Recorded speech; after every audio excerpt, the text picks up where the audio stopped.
Coming up in home team weather, we have 60 in Tuscaloosa, but 48 in Birmingham. The cold air is seeping south. How cold will it get tonight? What about the freezing rain issues? Your forecast is coming up. Plus, science comes to life for local high school students as they perform hands-on experiments at the Capstone and get a glimpse of what it takes to be a scientist.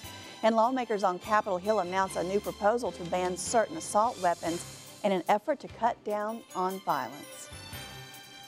Thanks for joining us. I'm Janie Wallace. Lynn Brooks and Terry Brewer are on assignment. Topping the news, educators are preparing high school students in West Alabama for their future in the field of science. It's our top story tonight at 5. Dozens of high school students enrolled in chemistry classes from Central, Bryant, and Greene County High Schools spent the day in chemistry labs at the University of Alabama. Associate Professor of Chemistry Dr. Martin Baker says this is a way to expose students to fully equipped chemistry labs, and it gives them the opportunities to learn from experiments they may not be able to conduct at their high schools.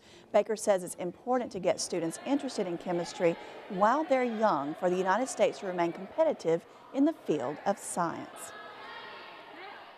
Let's just say the Chinese and the Indians, their governments are not silly. They know that they need to keep their best and brightest there, and they're doing it. And so that means that the US really has to be able to train and recruit more of into this area, because otherwise we'll start lagging behind on everything. This is the third year the university has worked with high school students. Baker says he hopes more schools can get involved next year. Also on your education watch, remembering the life of Dr. Martin Luther King, Jr. Students at Tuscaloosa County Sprayberry Education Center honored the civil rights icon's life today. Sprayberry faculty and staff had a Martin Luther King commemorative celebration. Now, it was intended for last week, but when it snowed, it was pushed back to today. Students watched a video on King's life and listened to guest speakers. Sprayberry teacher Carlos Moore told us his students need to be aware of the sacrifices of those who came before them.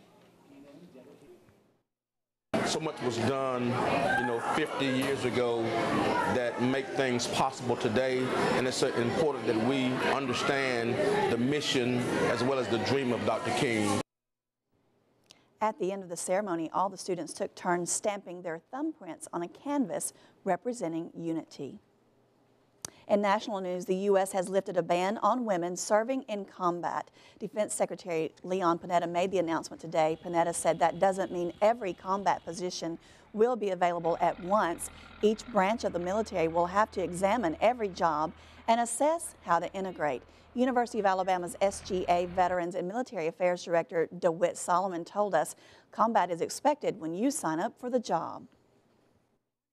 I think for any soldier that signs the dotted line and joins the United States Armed Forces, goes into it knowing that at one point in their career will be involved in some type of combat situations. And this is not the first time that women have been allowed in combat. Now, Panetta said today women have become an integral part of their ability to perform missions, and he said women represent 15% of the force, and that's more than 200,000.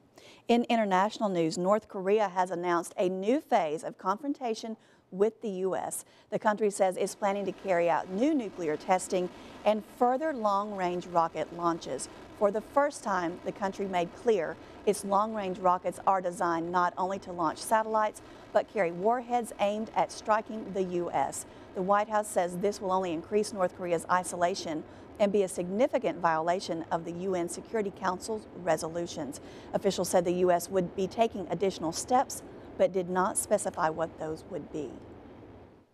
In Washington, gun control took center stage. Senator Dianne Feinstein of California proposed a new federal ban on some assault weapons and ammunition magazines that hold more than 10 rounds. Now, this comes almost 6 weeks after the deadly massacre at a Connecticut elementary school.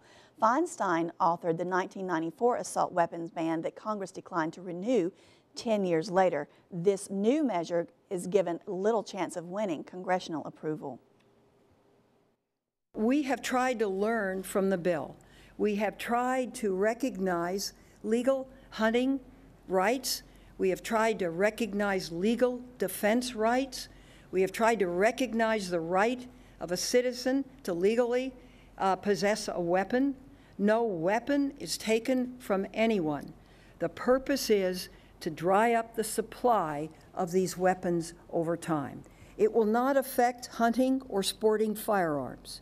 Instead, the bill protects hunters and sportsmen by protecting 2,200 specifically named weapons used for hunting or sporting purposes. Now, opponents say the Second Amendment forbids the government from this type of limit on weapon ownership by citizens. The NRA has called for increasing armed guards at schools to protect students. Also from our nation's capital, Senator John Kerry answered questions at his confirmation hearings to be the next Secretary of State. Topics included a wide range of foreign policy issues, including Iran, in which Kerry said the U.S. will do what we must to prevent Tehran from developing a nuclear weapon. Kerry described himself as humble, and as he testified before the panel, he has served on for 28 years and led as chairman for the last 4. President Obama nominated Kerry to succeed Secretary of State Hillary Rodham Clinton. Well, back in Tuscaloosa, big dreams start out small, and for a group of Tuscaloosa elementary students, their dream of the future got one step closer to reality today. University's Place Elementary's Mrs. Terry Burnett's class built their own model city, and today they took it to Tuscaloosa City Hall. The class met with City Planning and Development Director John McConnell, and he talked with them about being a city planner and gave each of the students their own building permit. So you need to introduce them to these types of things at an early age because they're so energetic. And maybe we'll have city planners coming out of the 3rd grade class at University Place. You're bridging the gap between school and their future and helping them see the potential that lies within each one of them and helping them reach that. The project was made possible through a Junior Achievement Program.